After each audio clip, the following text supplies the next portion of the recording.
امیدوارم دلتون شاد و لبتون خندون باشه. منم سلام میگم و آرزومند آرزوهاتونم. این هفته هم اومدیم با یه سری ویدیو جدید برای دقایقی با هم باشیم. اینم بگم که دوستای خوبمون، بیننده های عزیز برنامه‌مون لطف کردن، زحمت کشیدن و این ویدیوها رو برامون فرستادن. از همتون ممنونیم. یه سری از دوستای خوبمون پیشنهاد داده بودن که ویدیوهایی که پخش میکنین تنها در رابطه با جالب انگیزهای موسیقی نباشه، بلکه در رابطه با موضوعات دیگه هم باشه. موسیقی غذای روحه. هر کی بگه که موسیقی هیچ تأثیری رو من نداره یا اصلاً هیچ حسی به موسیقی ندارم، به نظر من که درست نگفته. حتی تأثیر موسیقی رو توی گاوداری اومدن تست کردن.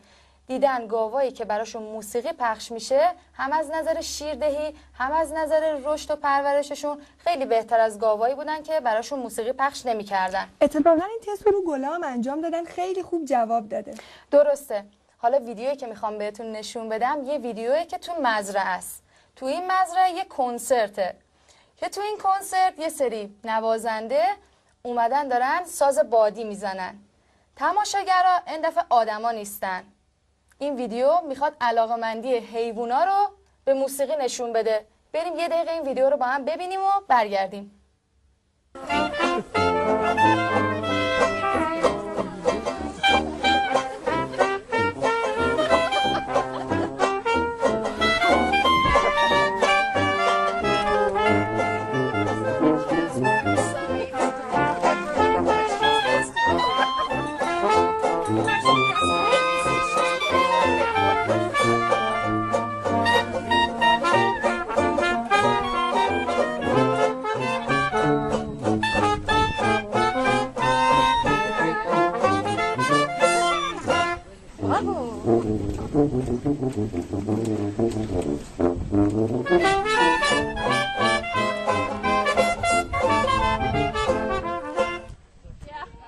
هنرمند اگه واقعا هنرمند باشه نه تنها با ساز بلکه با خیلی چیزا میتونه هنرنمایی کنه.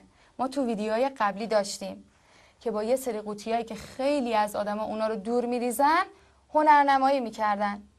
حالا به صورت خیلی حرفه‌ای، انگار که یه درامر حرفه‌ای اومده و درام میزنه. اما این دفعه یه ویدیو دارم که خیلی حرفه‌ای‌تر و جالبتر از این قضایاست. یه نفر اومده یه سری لیوان آبو یه جوری چیده، بعد توشون هم یه مقدار آب ریخته که با این اومده هنرنمایی کرده. با تنظیم اندازه آبی که تو این لیوانا ریخته به